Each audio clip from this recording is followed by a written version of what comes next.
Again, thank you for being here. And our first speaker this morning is Jeff Hall. And Jeff has our retirement plan, and he's going to talk to you a few minutes about investment and those kind of things. And I'm sure that he's going to tell us how much more money our money's going to make. And so we're just pleased to have him. All right, well, good morning, and as always, thank you for letting me come and share and be a part of your annual meeting. I will be here all day till about 1:30 or 2 o'clock when you guys start visiting the museum, and if you've got questions about the retirement plan, I'm here to help. We have enrollment forms, a lot of information about the plan, so, and I'll be here tomorrow again as well, so if you want to come back and you just enjoy listening to me talk, which I don't know why, then feel free to come back then. And today when I was thinking about what to share, I was told I had about 15 to 20 minutes. And so I've broken this down into really 3 stages. One, I want to talk about the plan itself, and I want to tell you that it has been successful and see some of the information that I share with the committee on a quarterly basis. And then secondly, I want to talk about the statements that you all get in the mail. And it's October 31st. If you've not already received your 403B statement, it should be coming pretty quickly, so probably in the next week. And then at the end, I want to leave room for some questions. So first things first. So this is on the screen an executive summary of the plan. So this is what I showed to the committee. And why is this important?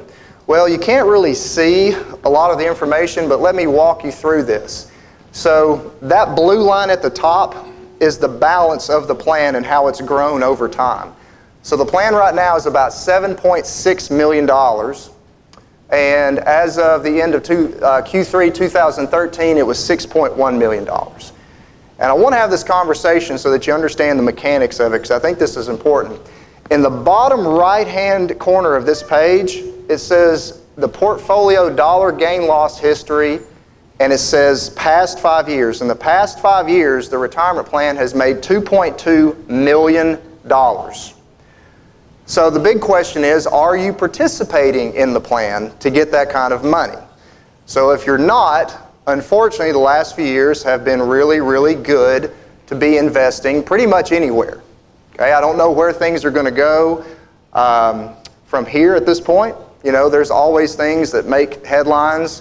I read the Wall Street Journal just about every day, and believe me, I can find just as many positive things as I can find negative things. Now, the other thing I want to show you is in the bottom left-hand corner, it talks about cash flow. So in the last 5 years, there has been $575,000 pulled out of the plan. Well, why are you telling us this, Jeff? Well, I think it's important that when you look at this, that you understand that when you put, let's say that you put $100 into the plan. That $100 does not count as a positive return the same way that if you take $100 out, that counts as a negative return. Does that make sense? Now, if you put $100 in, and let's say it makes $50, then that's a positive return. If you put $100 in and it loses $50, that's a negative return. So what I'm getting ready to show you, in the middle of the page, it says plan investment returns. The last 3 years, the plan has made 8.1%. So that 8.1% is the true gain, the true earnings, the true return. It has nothing to do with the money that you have put in being a return. Okay, so once you take out money that's been contributed and you take out money that has been distributed from the plan, the actual return for the plan has been 8%, and that is net of all costs. So I think it's important that you know that. And speaking of cost, I think everybody needs to hear this too. Your total cost to participate in the retirement plan is 0.93%. That's for everything, 0.93%. And I want to tell you that because maybe some of you have outside accounts. Maybe you have other IRAs, other brokerage accounts, other investment accounts. Let me tell you, if you work with someone in my industry and you have other investment accounts, you're probably paying twice as much as that for your accounts that you hold outside the plan. If it's invested, if you own variable annuities, outside the plan, you're probably paying between 3 and 4% a year in costs. You need to know that. So outside accounts, if you're trying to invest this similar to, with a broker or an advisor or an agent, whatever you want to call them, you're probably paying about 2%. If you happen to own variable annuities outside the plan, you're paying about 3 to 4%. So it's important that you know that because costs do matter. Now here's the thing. In the absence of value, cost is always the point of discussion and conversation and the focal point. I get that. And so what I want to do is I'm going to go through your statements because I want to show you why your retirement plan is unique. But before I move on, any questions about this report specifically?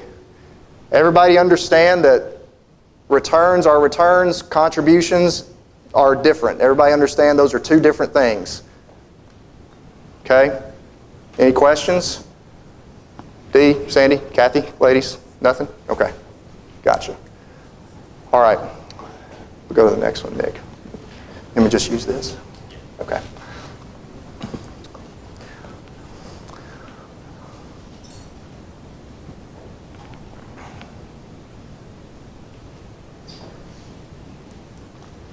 All right, so, and I've said this before, but at Rather and Kittrell, we're one of the few firms in East Tennessee that actually specializes in servicing retirement plans. Most people in our industry, they do it as a hobby. They want to work with the executives or the doctors or the business owners or the lawyers or whoever it is. We work with retirement plans because we feel like we can have a huge impact on the most people that way. So again, I can think of maybe 2 or 3 firms in East Tennessee that probably specialize in retirement plans to the degree that we do. There's not many. So this is one of our core business operations. And what I like to tell people is that we want to work with employees who truly want to help work with employers who truly want to help their employees make work optional. So you've got retirement plans, you have retirement accounts, retirement homes, retirement living, retirement this, retirement that. I think a better way to look at it is, hey, I want to know work is going to be optional for me. And when does that going to happen? And what does that look like? So, there's some questions, though, that are facing pretty much everybody. One, or some issues. We don't have a goal. We haven't saved enough. We're not expert investors. And we're living longer. Excuse me. So if you see this cartoon at the bottom, it says you have to think long term. You can't afford to be old yet. A little tongue-in-cheek. So most retirement plans, and many of you that came from other organizations and institutions, they didn't give you any answers. They only asked you questions. How much do I need to retire? How much will I need monthly in retirement? How much risk should I be taking? How old will I be when I can retire? How do I make changes to my account? So your retirement plan provides you with these answers. So why is Ethra's retirement plan so special? Well, first, it defines a goal. You're not experts at investing and cash flow planning and being actuaries and all this stuff that's required of you. Now, it's crazy. In the public education system, you get, in Tennessee at least, you have to have 1/4 of personal finance to graduate. I don't think that's enough. But personal finance is something we all have to be functional adults. I'm a product of the public school system in Tennessee. Kindergarten through the University of Tennessee. And not one time did I have one personal finance class. But yet, that's the one thing that I need to survive. There's a little bit of irony there.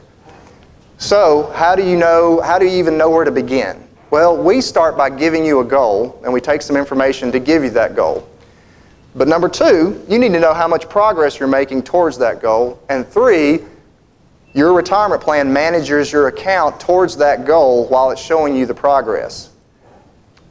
So you can't see what's in those bubbles to the left, but what we do is we take basic personal information about you, your age, your deferral rate, your gender, the employee contributions, 401k or 403b account balances, projected Social Security income, and projected Social Security retirement date. we have that information about everybody. So we can come up with a basic goal for everyone.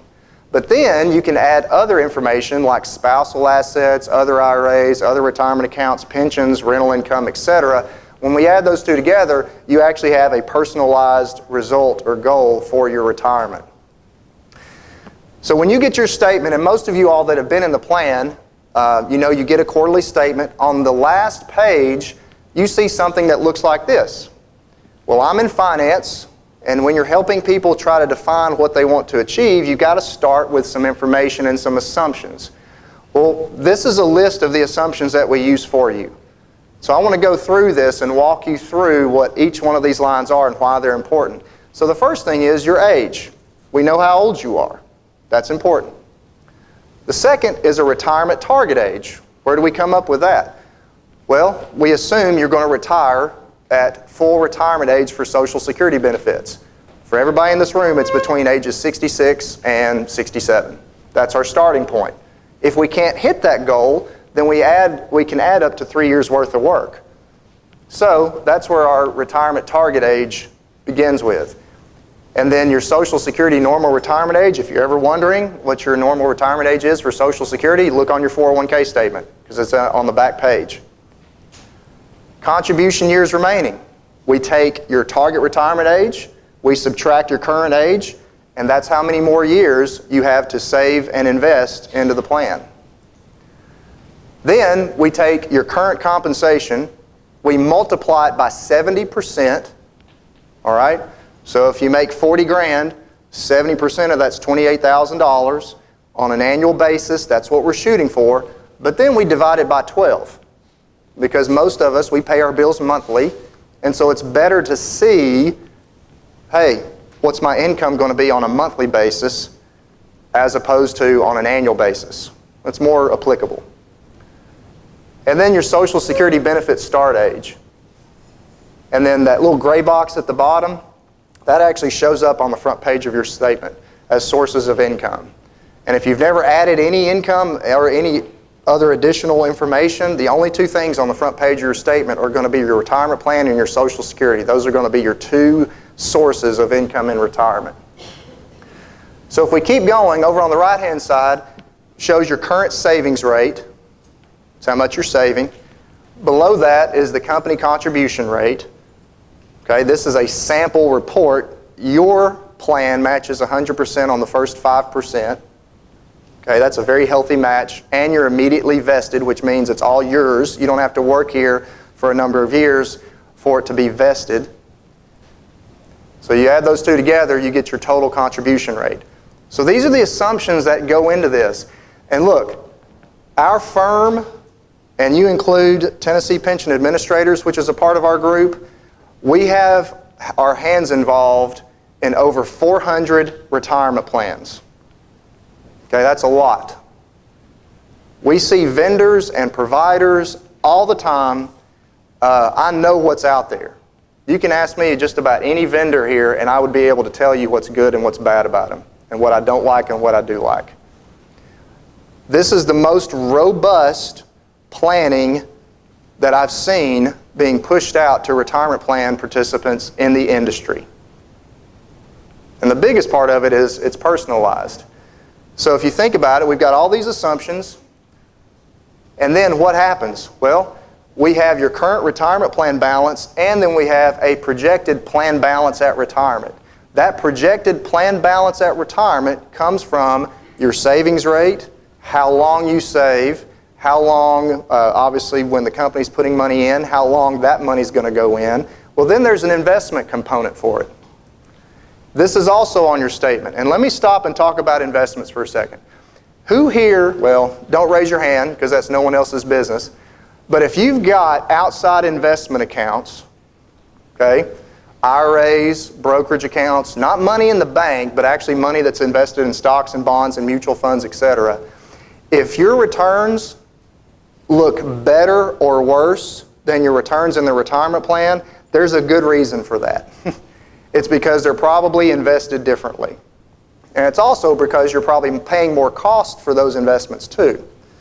So keep in mind, for your assets to be managed and the information you get, it's 0.93% per year, and that's for everything.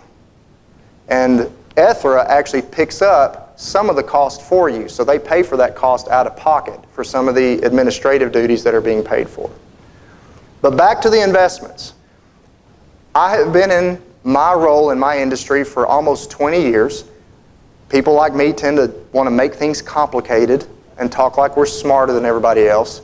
And let me just say this, my industry is long on conflicts of interest and integrity, and very short on honesty and putting other people's interest first. Let me just be real frank. So, the only thing that you need to understand about your investments is, one, it needs to be driven by a goal, and number two, the biggest question any investor has to ask, or answer rather, is how much do I put in stocks? How much do I put in bonds? It's really that easy. So this is a page out of your quarterly statement. At the very top, you'll see two different shades of green in a pie chart. The light green is money that's in the stock market. It's also called equities. And then the dark green is your percent that's in fixed income, which could be bonds and the stable value. That's important. We've answered for you the most important question you need to ask. How much do I put in stocks? How much do I put in bonds? That right there, the mix between those two categories of investments determines your return, and it determines how much volatility you're going to experience. It's that simple. Below that, there are all the investments that you're invested in. The returns, the cost, etc. And this is in what we call a managed portfolio. And it's managed because it is managed for you based on the goal that we've identified for you. Well, what does it mean to be managed? Well, in my industry, this is what we call glide paths. And you'll see three lines. On the x-axis, which is the bottom axis, that's the years until retirement. So on the far left, you see 50. On the far right, you see 0. So as you go from left to right, that's how time unfolds as you approach that retirement age. On the left side, you'll see percentages, and that's the percent of money that's in the stock market. There are three lines. Aggressive is green, moderate is blue, yellow is conservative. And in each of those instances, what you'll notice is as you go from left to right and as you approach that age of retirement where it goes from 50 years to 40 years to 30 to 20 to 10 to 5 to 2, and then you're at retirement, you'll notice that the percent that's in the stock market automatically goes down. You don't have to lift a finger. This is done for you, and this is how the managed account works. Does that make sense? Understand? Because again, closer you get to retirement, ideally you probably want to start shifting down as in terms of your percent that you have in the stock market. And for what it's worth, I'm in this. Our plan at Rather & Kittrell is with Unified Trust. I'm in this myself. I'm on the aggressive glide path. I'm 42. I'd like to retire at 62, so 20 years. So if you look on this, at 20 years till retirement, I have about 80% of my money in the stock market. And as I get older, that line is going to go down. That percentage is going to go down. This is the front page of your statement. Everybody see this before? This look familiar? So the first three things that you see are those boxes in the center of the page. On the left side, it says your monthly projected retirement income. The center box, your monthly retirement income need. And then the far right box says surplus or shortfall. If it's a surplus, it's a green box. If it's a shortfall, it's a red box, and it shows you the amount. So if you decide to spend your entire working career at ETHRA, and you turn 65 and you're ready to retire, and you complain about not being able to retire, you have been given every bit of information to know how you're doing. And you've been given opportunities to change it as well, if you like to. So this is what you see every quarter. Sources of your monthly projected retirement income, I've already referenced that before. Your retirement goal summary, Again, you might not be able to see this, but both of those arrows are pointing to that $2,143 a month. And that's where those numbers are coming from. So I think you can see, if this is the first page that you see when you open your statement, it's important to know where all this information and these assumptions come from, and that's why I started with the last page of the statement. You can fine-tune your projected income because there are forms we can fill out where you can add other assets, other income sources. You can consolidate retirement accounts. So if you think about other investments and assets that you have and you want to pull those in to the 403B at ETHRA, I would say that's probably a very cost-effective move if you are investing outside the plan. Because again, the only way that you're going to get cheaper investments than what's inside the 403B is if you do it yourself at Vanguard or you've got about $3 million. That's the only way your costs are going to get less than the retirement plan at ETHRA. So I like showing this last page here. There's a scale. You've got thoughts, ideas, goals, wishes, wants, needs, etc. And there's trade-offs. One of my favorite economists, he says, in life, there are no solutions, there are only trade-offs. Well, you have to think, there are trade-offs that all of us have, most of which it involves money. So as you're thinking through those trade-offs, what's most important, understand we're there too. And part of the planning process and part of this information that you get every quarter is to help you manage and navigate what those trade-offs are. So thank you again for the relationship. Thanks for the time this morning, allowing me to share with you all. So at this point, this is kind of the final part, the third part of what I was going to be up here for. So does anybody have any questions or comments about what I just shared? Yes, ma'am.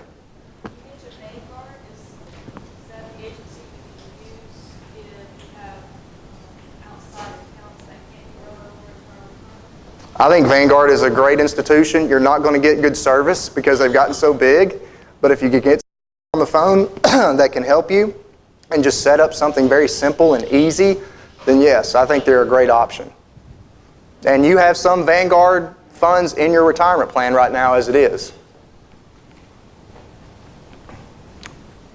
We're actually getting ready to replace one of them actually with another fund, but I don't think anybody has any money in that fund at all, so it's not going to affect anybody because there's no money in that particular investment. But good question. Anybody else?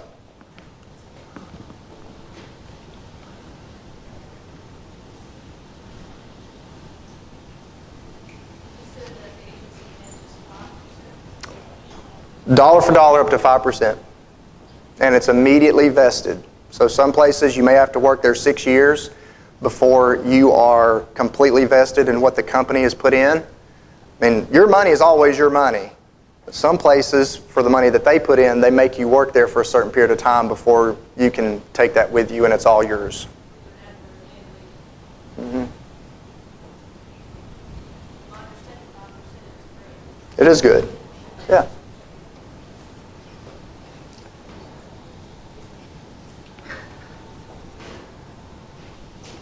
Anybody else? Okay. I'll be here till early afternoon, so if you have any questions, let me know.